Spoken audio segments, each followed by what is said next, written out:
Assalamualaikum warahmatullahi wabarakatuh. Kembali sama saya Agif Afgar Gifari,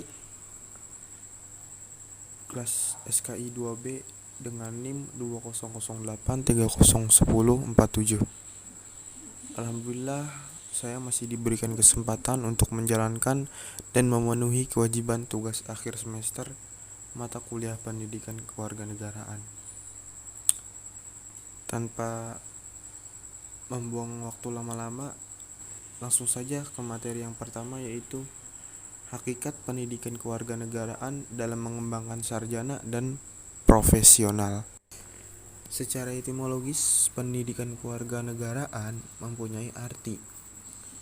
Yang pertama, arti pendidikan, yakni usaha sadar dan terencana yang mewujudkan suasana pembelajaran agar siswa aktif dan mengembangkan diri.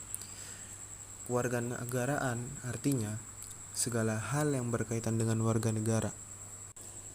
Sumber historis dan urgensi pendidikan kewarganegaraan untuk masa depan yakni ada 3. Yang pertama, sumber historis.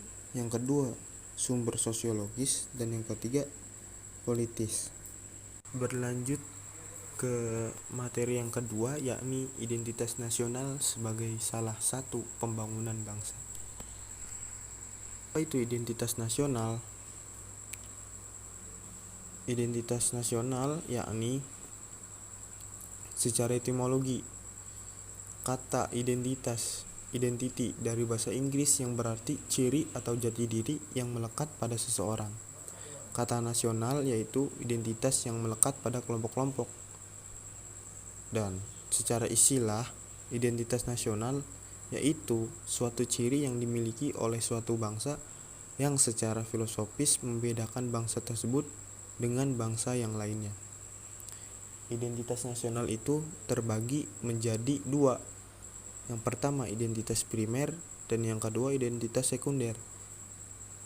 Apa itu identitas primer? Identitas primer juga bisa disebut dengan identitas etnis. Dan juga identitas sekunder adalah identitas yang dibentuk atau direkonstruksi berdasarkan hasil kesepakatan bersama. Dan materi yang ketiga yakni esensi dan urgensi konstitusi. Konstitusi merupakan dokumen hukum legal atau resmi dengan kedudukan yang istimewa, baik dalam bentuk tertulis maupun dalam bentuk tidak tertulis, yang terletak pada sifatnya yang mulia di mana mencakup kesepakatan tentang prinsip-prinsip pokok organisasi dan kekuasaan negara serta pembagian dan pembatasan organisasi dari setiap negara.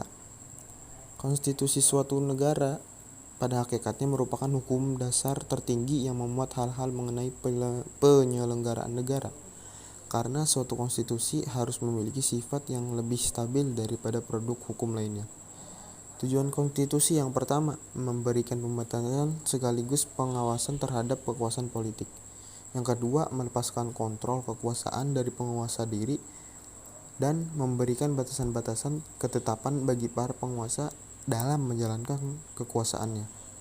Dan yang ketiga, menghubungkan konstitusi dengan hukum pada umumnya. Dapat dipahami bahwa tujuan dari hukum adalah menghendaki adanya keseimbangan kepentingan, ketertiban, keadilan, ketentraman, dan kebahagiaan setiap manusia.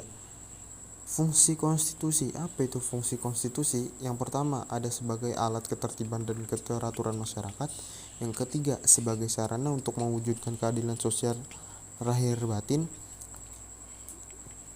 Yang keempat, sebagai alat penggerak pembangunan, sebagai alat kritik, sarana pengawas. Dan yang keempat, sebagai sarana untuk menyelesaikan pertikaian. Konstitusi juga punya jenis-jenis. Yang pertama, ada konstitusi liberal. Yang kedua, ada konstitusi komunis. Dan yang ketiga, ada perpaduan dari 2 konstitusi tersebut, yaitu liberal dan komunis. Berlanjut ke materi yang keempat, yakni sumber historis, sosiologis, dan politik tentang konstitusi. Menurut Thomas Hobbes, manusia adalah status naturalis, bagaikan serigala, hingga timbul adagium homo homini lupus. Artinya, yang kuat mengalahkan yang lemah. Lalu timbul pandangan bellum omnium contra omnes, perang semua lawan semua.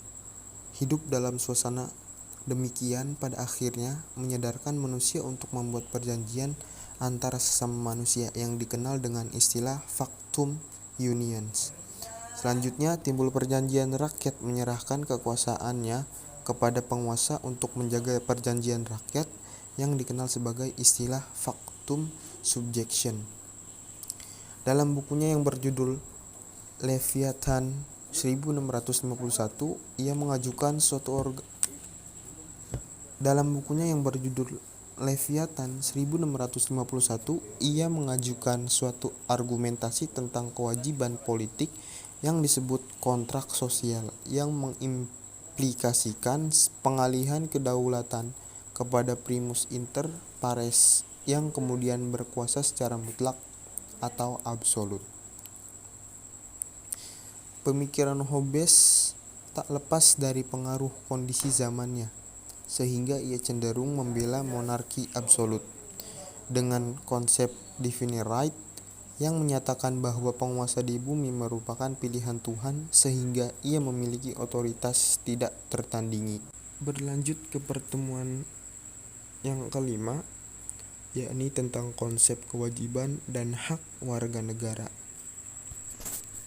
Dalam konsep dan urgensi harmoni kewajiban terdapat dua hal, yakni yang pertama adalah hak. Hak merupakan segala sesuatu yang pantas dan mutlak untuk didapatkan individu sejak dari lahir. Dan kewajiban, yakni suatu keharusan atau kewajiban bagi individu dalam melaksanakan peran sebagai anggota warga negara. Jadi, hak dan kewajiban itu saling sinkron adanya. Kewajiban untuk mendapatkan dan pengakuan akan hak. Jika hak dan kewajiban tidak dapat seimbang dalam kehidupan, maka dapat dipastikan suatu kesetimbangan yang menimbulkan gejolak masyarakat dalam kehidupan individu maupun bermasyarakat.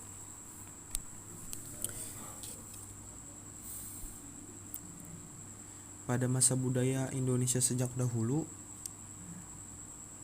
perlu kita ketahui bahwa suasana yang diperintah oleh kerajaan dulu lebih mengenal kewajiban dibandingkan hak. Rakyat wajib patuh terhadap perintah negara tanpa reserve sebagai bentuk penghambatan total.